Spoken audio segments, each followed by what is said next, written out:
Bom, antes de dar retorno aí à nossa aula sobre elementos de sistema mecânico, né, eu vou colocar um exemplo aqui de simulação numérica, né, de um sistema dinâmico bem interessante, que eu tinha mencionado antes, né, mas eu não cheguei a ilustrar isso. Né. Lá anteriormente, quando eu estava exemplificando alguns sistemas mecânicos compostos de partículas, eu tinha falado do pêndulo duplo, né, que é um pêndulo com duas massas concentradas. Isso aqui é uma simulação interessante para mostrar o comportamento desse tipo de sistema. Né? Você pode pensar num pêndulo como um sistema muito simples, né?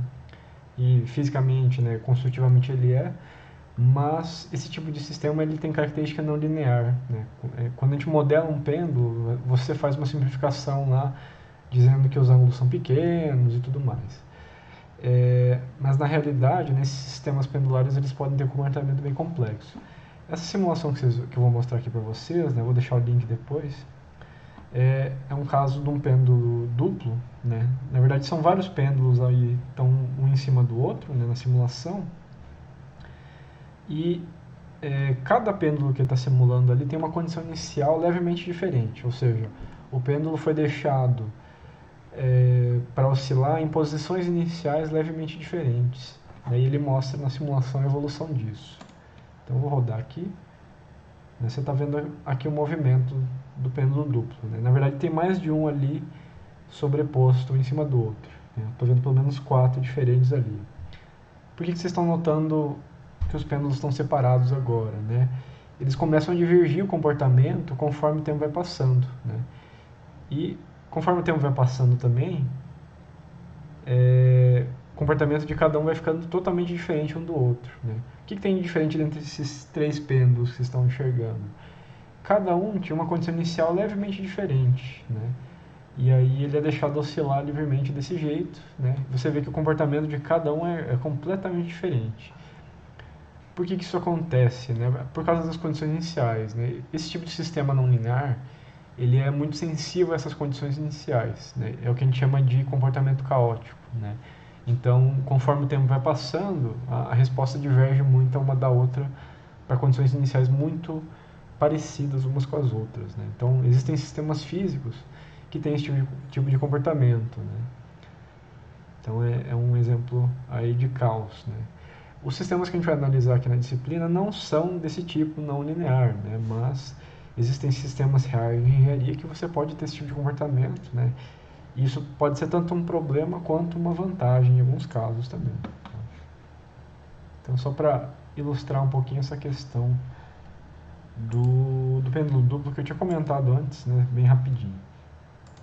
Então, voltando aqui para a teoria da nossa disciplina, né, na parte anterior a gente viu basicamente a mola de translação, né, a gente equacionou ela para conseguir as equaçõezinhas constitutivas dela, e agora a gente vai expandir um pouco mais isso, né, para o caso do que a gente chama de mola de torção ou mola torsional, né, ou mola de rotação também.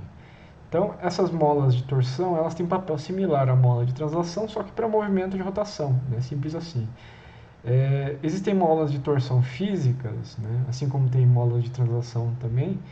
E em relógios, em alguns mecanismos desse tipo, você consegue enxergar esse tipo de mola de torção. Né? São fitas aí enroladas que quando você gira elas, elas têm aquele comportamento de retornar, né, à sua posição original, né? Similar a uma mola de translação. Né? Aqui a gente está considerando esse símbolo aqui para mola de torção. Tá? A mola de torção tem um deslocamento angular θ1 no lado esquerdo e no lado direito tem um deslocamento angular θ2. Então isso aqui é análogo àquele caso que a gente mostrou antes da mola de translação. Né? A mesma coisa, só que agora com movimento angular. E no caso da mola de torção, a gente vai falar de torques e não de forças. Né? Então torque T1 aqui no lado esquerdo, torque T2 no lado direito aqui na nossa mola. As equações que regem essa mola de torção, elas são na mesma forma da lei de Hooke. Né? Então, torque T1, né, incidindo na mola, seria Kt vezes θ1 menos θ2, e T2 seria Kt vezes θ2 menos θ1. Então você vê novamente, né, que os dois torques são opostos um ao outro. Né? Por que isso? Porque eles têm que entrar em equilíbrio dinâmico ali, né? O somatório dos momentos vai ser zero, nesse caso, né? A mola não tem momento de inércia nem nada. E quando você fizer essa análise, né, os torques têm que assumir esse formato, né? Então, da mesma forma que você leva em conta uma mola num sistema mecânico, uma mola de translação, né, você vai levar uma mola de rotação com essas expressões aqui. Mais para frente a gente vai usar essas expressões, né, para modelar alguns sistemas mecânicos com molas de torção, como é o caso aqui. Tá? Então, é um outro exemplo de mola, né, mas ela cumpre exatamente o mesmo papel da mola de translação, né? A gente armazena energia potencial elástica nessas molas aí. A gente vai passar agora para um outro elemento, né, que tem um outro papel num sistema mecânico, né? A gente falou de mola, cujo papel é armazenar energia potencial elástica. Agora a gente vai falar de amortecedor linear inicialmente. O amortecedor linear agora, ele tem uma relação linear entre força atuante e velocidade, né? Então a força é proporcional à velocidade nesse caso. Para pensar no comportamento de amortecedor, para imaginar isso, você pode pensar numa seringa, certo? Se você pegar uma seringa, né, um êmbolo de seringa, e aplicar uma força, tentar comprimir o êmbolo, né, da seringa com uma velocidade muito baixa, bem devagarzinho, o que você vai ver? A seringa, ela não vai, né, o êmbolo, ele não vai resistir muito contra o seu movimento, você vai fazer isso tranquilamente. Se você pegar esse êmbolo da seringa e tentar fazer um movimento muito brusco, muito rápido, o que você vai sentir? Você vai sentir uma força contrária muito forte de reação contra esse seu movimento, né?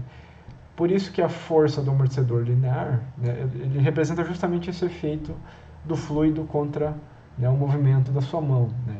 Conforme você aumenta a velocidade do seu movimento, a força contrária ao seu movimento é cada vez maior, né? Então a gente tem essa proporcionalidade agora em relação à velocidade e não ao deslocamento, como é o caso da mola. Considera-se, né, o amortecedor também que ele não possui massa, né, e nem elasticidade, nem rigidez, né? Então o amortecedor ele é puro, né? A gente vai considerar esse tipo de amortecedor em modelos discretos, tá? E, como é de se esperar, o amortecedor tem um papel de dissipar energia no sistema dinâmico, né? Então, assim como no caso das molas, né, existem amortecedores tanto de translação quanto de rotação ou de torção, assim como no caso da mola linear, né? Eu vou colocar uma explicação aqui também, que é importante. Assim como no caso da rigidez, né, das molas, num sistema dinâmico não necessariamente você precisa ter um amortecedor explícito para estar inserindo o amortecedor linear no seu modelo dinâmico, né? O que isso significa? Em modelos de dinâmica veicular, né, é comum você colocar um amortecedor justamente para representar, né, a perda de energia no amortecedor do veículo, né? Porque lá a gente tem um amortecedor explícito. Em alguns modelos, a gente vai colocar esses amortecedores lineares para representar essa perda de energia. Não significa que em todos esses sistemas a gente realmente tem um amortecedor, tá? A gente só está usando esse elemento, né, de modelo mecânico para representar essa dissipação de energia. Que tipo de dissipação de energia a gente pode representar assim? Pode ser, por exemplo, né, atrito do sistema com ar, né, atrito seco mesmo, às vezes você pode simplificar esse tipo de perda de energia com o amortecedor, né, entre outros efeitos aí, né? Então, lembrem-se disso, né? Nem todo caso que a gente considerar um amortecedor, necessariamente vai ter um amortecedor explícito no modelo, né, no sistema. Às vezes a gente vai inserir um amortecedor só para computar perda de energia no sistema. Por isso que a gente usa isso. Aqui eu estou mostrando, então, da mesma forma que a gente fez na mola, né, o caso do amortecedor de translação e a sua representação aqui esquemática, né? Então, o coeficiente de amortecimento, né, a gente vai dar o símbolo usando essa letra B minúsculo, né? A unidade do amortecimento é Newton vezes segundo por metro, ou Newton dividido por metros por segundo, né? a força de amorticimento vai ser função das velocidades agora, das extremidades 1 e 2 da mola, do amortecedor, aliás. Então, x1 ponto e x2 ponto. A força sobre o amortecedor na extremidade da esquerda 1, a gente vai chamar de F1, e a força sobre o amortecedor na extremidade 2 a gente vai chamar de F2. Né? Coloquei aqui a representação do amortecedor ideal, né, que a gente vai utilizar bastante aqui na disciplina. No lado esquerdo desse amortecedor tem uma velocidade agora, x1 ponto, do lado direito a gente tem uma velocidade x2 ponto. Aqui eu não vou fazer a dedução das equações de força, né, com detalhe igual a gente tinha feito no caso da mola, mas a ideia é exatamente a mesma. Né? Então, o amortecedor ele fornece essa força contrária à sua velocidade, né, ao movimento que você está tentando colocar. E, como eu já havia adiantado, né, a força que o amortecedor faz ele é proporcional à diferença de velocidades entre uma extremidade e outra do amortecedor. Né? O caso do êmbolo lá que eu falei seria se você prendesse o êmbolo num lado e tentasse impor velocidade no outro. Né? Então, F1 é igual a bx1 menos x2 ponto, né? E F2 é igual a menos o F1, basicamente. Né? Então, se você anotar essas equações, elas têm exatamente o mesmo formato da equação da mola, trocando aqui o K pelo B e trocando o X por X pontos. Tá? É basicamente isso. E a forma de entender isso é igual ao que a gente fez no caso das molas. Né? Então, quando a gente for computar perda de energia, muitas vezes a gente vai utilizar justamente esse amortecedor para representar isso. Assim como na mola, a gente também tem amortecedores de torção, né? Amortecedores para o caso de movimento angular. Amortecedor de torção já não é algo tão comum, por exemplo, no meio veicular, nem nada assim como amortecedor de translação. Né? Outro ano que eu dei essa disciplina, eu até perguntei para a turma se alguém conhecia ou já tinha visto um amortecedor de torção. Né? Mas até onde eu fui atrás eu nunca achei esse tipo de coisa. Como que você pode imaginar um amortecedor de torção? Imagina, né, uma bacia, né, um invólucro ali, onde a gente tem um fluido, né, imagina um óleo, alguma coisa mais viscosa, e você tem um disco que gira nesse invólucro. Né? O que acontece? O fluido ele vai ter um atrito com o disco que está se movimentando dentro do invólucro, né, cheio de fluido, e esse atrito com o fluido ele vai dar, né, essa perda de energia ao movimento rotativo. Né? Então, se você quiser imaginar um amortecedor de torção, né, você pode pensar nesse tipo de coisa. O coeficiente de amortecimento para torção a gente vai dar o nome de BT, tá? E o torque de amortecimento torsional vai depender das velocidades angulares, né, nas duas extremidades do amortecedor torsional, né, θ1 ponto e θ2 ponto. Então, de novo aqui a equação do torque, né, e ela tem o mesmo formato, né, do caso da mola torsional, né, só trocar os Ks pelos BTs, né, e trocar os tetas por θ ponto aqui. Né. A dedução é exatamente a mesma. Né. E lembrando, né, tanto o amortecedor de torção quanto o amortecedor translacional tem esse papel de dissipar energia, né, que a gente tinha comentado já. Bom, agora a gente vai fazer um exemplo de um outro sistema mecânico translacional, de novo, né, similar ao que a gente fez no exemplo anterior, só que esse sistema agora ele passa a ter 2 graus de liberdade. Tá? Então, aqui a gente tem duas massas chamadas M1 e M2. Né? A massa M1 tem deslocamento dado por x1, massa M2 tem deslocamento dado por x2.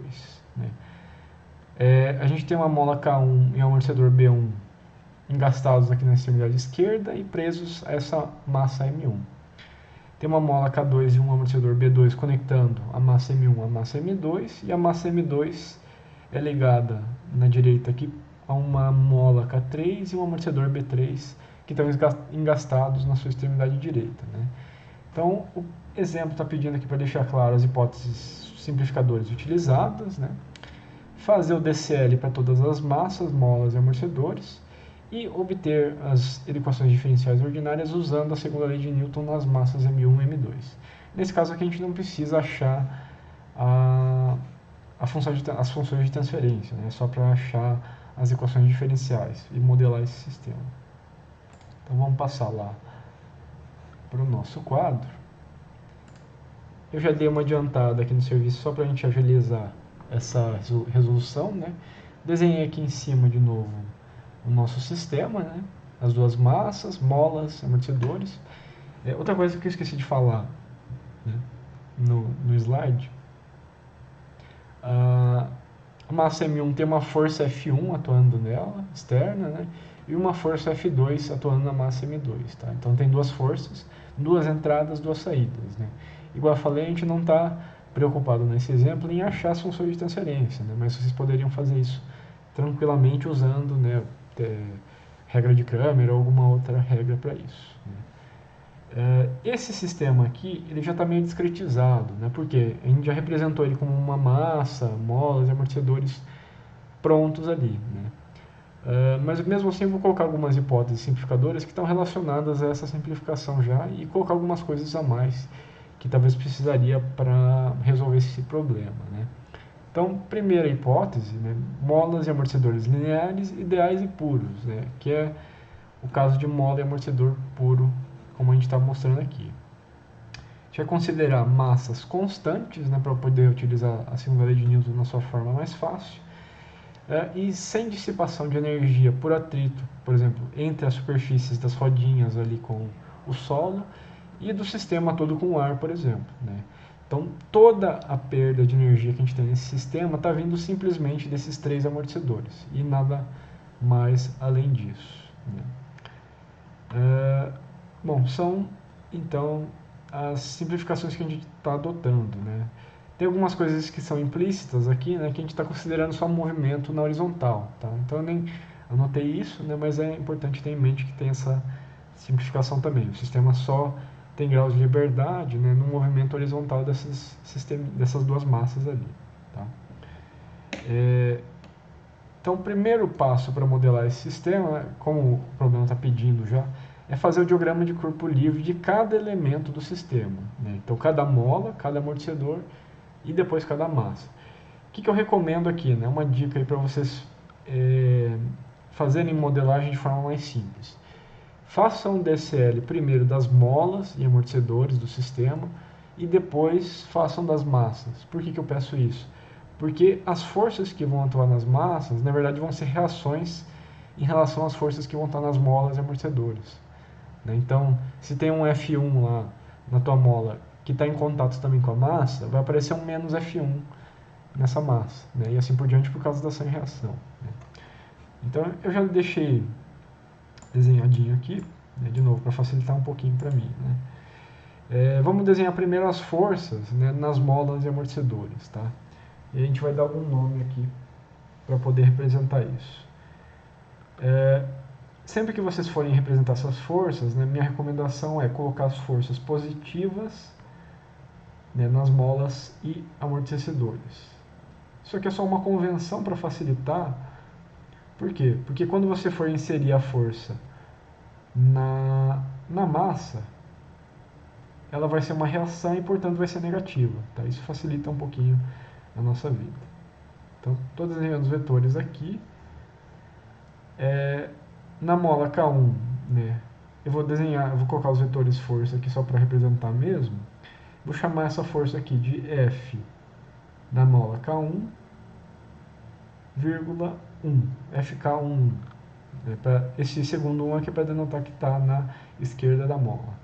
Então, na direita, a gente vai ter FK1 também, só que vírgula 2. Né? Estão entendendo o espírito aí, né? Do amortecedor B1 vai ser a mesma coisa, só que eu vou trocar aqui por B. B1, 1 e FB1, 2. Então, eu desenhei todos os vetores de força aqui. De novo, né? Eu coloquei aqui todos eles com o sentido positivo do deslocamento, tá? Que no caso aqui está sendo levado em conta como sendo para a direita, né? Beleza, o que eu vou fazer agora, além disso, né, antes de passar para o DCL das massas, é identificar os deslocamentos e velocidades em cada extremidade de mola e amortecedor. Por que eu vou fazer isso? Porque isso vai facilitar para a gente quando vocês tiverem que escrever as forças de mola e amortecedor depois, tá? Então, a mola K1 aqui, ela está na esquerda do nosso sistema aqui, né? A extremidade da esquerda da mola está engastada, então ela tem deslocamento zero na esquerda, velocidade zero na esquerda, certo? Na direita da mola K1, ela está ligada na mola M1, na massa M1. A massa M1 ela tem deslocamento x1. Então, a extremidade direita da mola aqui, ela tem deslocamento x1 e o amortecedor tem velocidade x1 ponto, certo? Mola do meio, né? A extremidade da esquerda está ligada na massa 1, então tem deslocamento x1, velocidade x1 ponto na esquerda. E no lado direito ela está conectada à massa M2, então deslocamento x2, velocidade x2 ponto na direita. E a gente faz a mesma análise para mola K3 e amortecedor B3, né? Então tem deslocamento x2 na esquerda e 0 na direita, que está engastado, e x2 ponto na esquerda e velocidade nula na direita. Tá? Então só identifiquei deslocamentos e velocidades em cada extremidade, né? Igual eu falei, isso facilita para a gente escrever essas forças. Agora, por último, né, o que a gente vai fazer, né, é colocar essas forças nas massas agora, né? Então, que forças que estão atuando na massa M1? Primeiro de tudo, né, a gente tem a força externa, que o nosso problema está chamando de F de 1. E na massa M2 a gente tem um F2. Né? Então, são as forças externas aplicadas nessas duas massas. Que outras forças que atuam nelas aqui, né?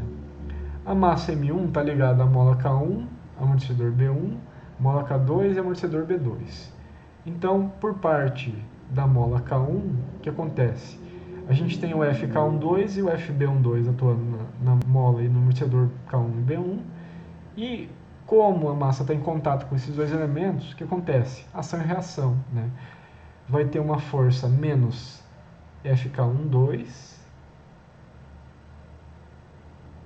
e uma outra força menos FB12, certo? Força da mola e do amortecedor aqui com sinal negativo agora. Além disso, a gente tem contato aqui também com as forças da mola K2 e amortecedor B2. De novo, né? É a extremidade esquerda dessas molas e amortecedores que estão em contato com a nossa massa M1, que são relativas à força FK21 e FB21. Então a gente vai ter menos FK21 e menos FB21. Né? E a gente pode fazer a mesma coisa aqui na massa M2. Né?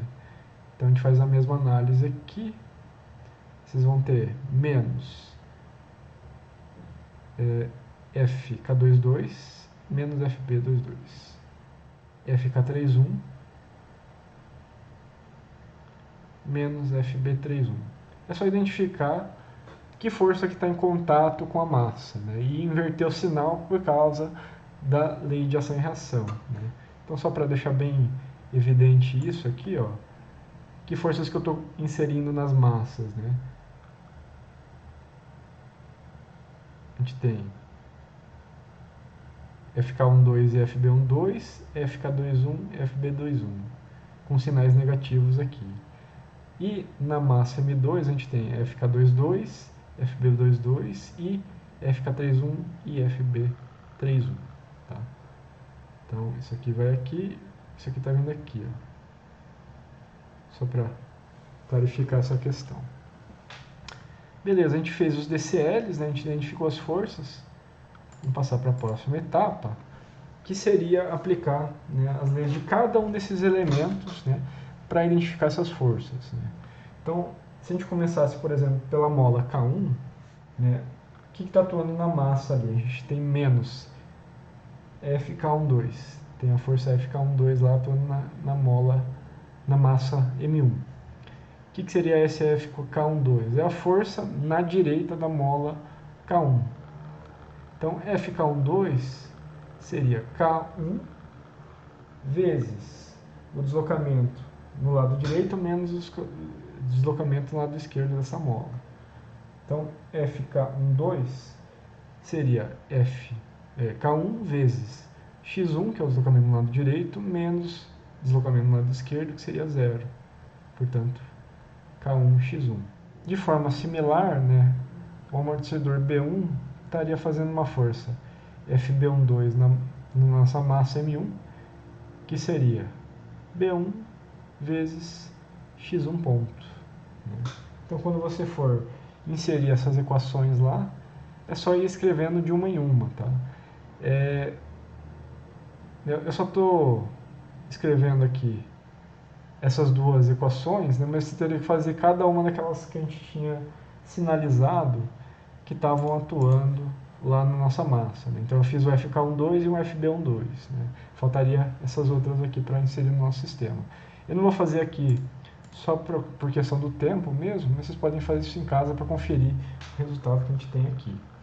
Então, uma vez que a gente definiu todas essas equações, o que a gente vai fazer? Aplicar a segunda lei de Newton. Né? Então, primeiro aqui, vou fazer isso na massa M1. Né? Por que eu vou fazer na massa M1 primeiro? Você vai ter que aplicar a segunda lei de Newton em cada uma dessas massas. Por quê? A massa M1 tem uma massa, tem uma aceleração específica. A massa M2 tem uma massa diferente ou outra aceleração. Né? Então, quando você tem um sistema com vários graus de liberdade, você aplica a segunda lei de Newton em cada elemento separadamente. Tá? Então, somatório de forças na massa M1 é igual a massa M1 vezes a aceleração da massa 1. Né? O que isso aqui vai dar? É só olhar o DCL, né? Que forças que a gente tinha atuando na massa M1? Menos FK12, menos FB12, menos FK21, menos FB21. Mais a força externa, F1, tudo isso é igual a massa M1 vezes a aceleração da massa M1, que é x1, 2 pontos. Só aplicar a segunda lei de Newton aqui. Uma vez que a gente conhece cada um desses termos, é só substituir nessa equação, né, e computar, né, a contribuição de cada um desses termos. Né. Eu vou colocar aqui direto, tá? Igual eu falei, se quiserem fazer isso em casa com mais cuidado, é importante. Tá? Então, substituindo as forças todas, a gente teria essa equação. A gente pode dar uma rearranjada aqui para deixar a equação mais bonitinha. Né? Então, lembra do que eu falei antes. Né? É normal, numa equação diferencial, deixar todas as variáveis de saída na esquerda e variáveis de entrada no lado direito. Né? Então, vou fazer isso. Tá? Né? Então, essa aqui seria a nossa primeira equação diferencial, né, relativa à massa M1. O que a gente vai ter que fazer agora é fazer a mesma aplicação agora na massa M2. Né? Exatamente o mesmo procedimento. Somatório de forças na massa M2, M2A2. Né? As forças que estão atuando na massa M2, conforme indicado lá no DCL, seriam menos FK22, menos FB22, menos FK31, menos FB31, mais força F2 externa, né, igual a massa M2. A aceleração da massa 2 é x2, 2 pontos aqui. A gente pode então substituir cada um desses termos de novo, né, como a gente fez no caso anterior. Menos K2, x2 menos x1. Então, substituindo os termos das forças, a gente teria essa equação. E, de novo, a gente pode rearranjar os termos, né, só para deixar num formato mais agradável. Né. Então, aqui está a nossa outra equação. Né. Nota que a gente tem duas equaçõezinhas aqui. Né, deixa eu só dar uma grifada nas nossas equações finais. A gente tem duas equações diferenciais ordinárias. Por que a gente tem duas equações? Né? Sendo naquele exemplo primeiro que a gente fez, a gente só tinha uma equação diferencial. Agora a gente tem duas. A gente vai ter tantas equações diferenciais ordinárias quanto graus de liberdade nesses sistemas discretos que a gente modela. Né? Então, como a gente tem duas massas, a gente tem, nesse caso, duas equações diferenciais representando o movimento dessas duas massas. Se a gente quisesse achar a função de transferência desse sistema, o que a gente faria? Fazer a transformada de Laplace, considerando condições iniciais nulas, e isolava ali a relação x1, f1, x1, f2, assim por diante. Se quiserem, de novo, né, podem fazer isso em casa para testar um pouquinho essa questão, né, fazer transformada de Laplace e tudo mais. Não é algo difícil. A gente vai fazer isso de novo em outros casos, né. Outra coisa importante, né, como que eu sei que eu consigo resolver essa equação diferencial? Né? Digamos que eu defino uma força F1, uma F2, e eu quero que você resolva esse sistema de equações diferenciais. Será que você consegue resolver ou não consegue? Né? Lembra sempre dessa regra. Né? A gente só consegue resolver uma certa variável de uma equação se você tem tantas variáveis quanto equações, pelo menos. Né? Quantas variáveis a gente tem? Quantas incógnitas a gente tem nessa equação? Dependendo do que você pensar aí, talvez você está pensando que tem 6 variáveis, né? x1, x1 ponto, x1 2 pontos, x2, x2 pontos e x2 2 pontos. Né? As três derivadas aí de cada uma dessas variáveis somariam 6 incógnitas. Né? A verdade é que a gente só tem duas variáveis, duas incógnitas, dado que a gente definiu f1 e f2. Por quê? Porque a gente sabe que x1 ponto é derivada de x1 e x1 2 pontos é a derivada segunda de x1. Né? Então, uma vez que você descobre x1 e o x2, você já resolve o nosso sistema. Né? Então, as derivadas não contam como variáveis a mais, como incógnitas a mais. Tá? Lembrem disso aí. Né? Então, a gente tem duas equações diferenciais ordinárias, duas variáveis aqui, então, teoricamente, a gente consegue resolver esse tipo de equação. Né? A gente vai ver mais para frente, né, como resolver esse tipo de sistema, né, de forma computacional, com a transformada de Laplace, né, vocês conseguem fazer isso também. Tá? Mas é isso. Né? Só mais um exemplo de modelagem, né, aqui com 2 graus de liberdade. Né? Se eu aumentasse aquele sistema e colocasse mais massas, por exemplo, vocês podiam ter mais graus de liberdade. O procedimento geral seria exatamente o mesmo. Tá? Então é bom entender exatamente esse procedimento que eu fiz aqui. Né? Eu fiz meio pulado algumas coisas, né? Mas seria o mesmo em sistemas mais complexos. Tá? Só deixa eu mostrar mais uma coisinha aqui para tentar mostrar para vocês.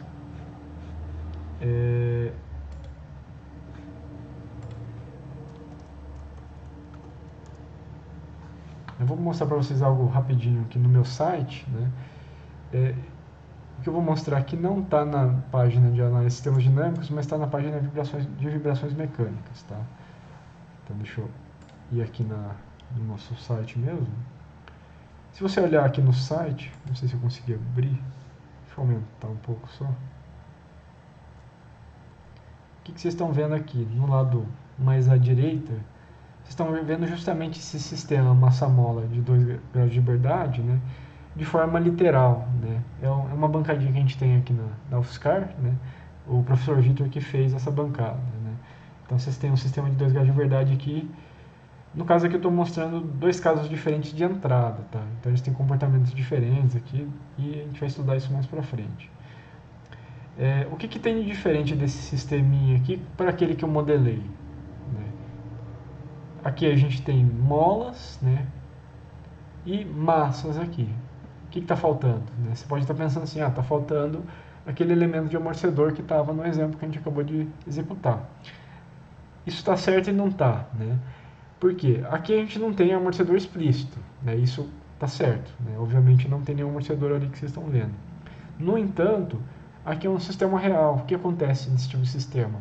Você tem perda de energia em algum lugar. Né? Onde que tem perda de energia aqui? Atrito com ar, atrito com a superfície ali dos carrinhos, né? Entre as rodinhas e a superfície do carrinho, da base, entre outras fontes de perda de energia. E uma forma de representar essa perda de energia de forma aproximada é justamente adicionando aqueles amortecedores, né? Só para ter uma forma de representar essa dissipação energética que não estaria sendo levada em conta de outro jeito. Tá? Então, só um exemplo aqui, né? Que é o caso real disso. Aqui vocês estão vendo também dois padrões de movimento diferentes, tá? Talvez estejam enxergando isso. A gente vai falar mais sobre isso, né, mais pra frente, um pouquinho aqui de sistemas dinâmicos e muito mais lá em vibrações mecânicas, né? Então fica um gostinho aí para os próximos capítulos de vocês, tá?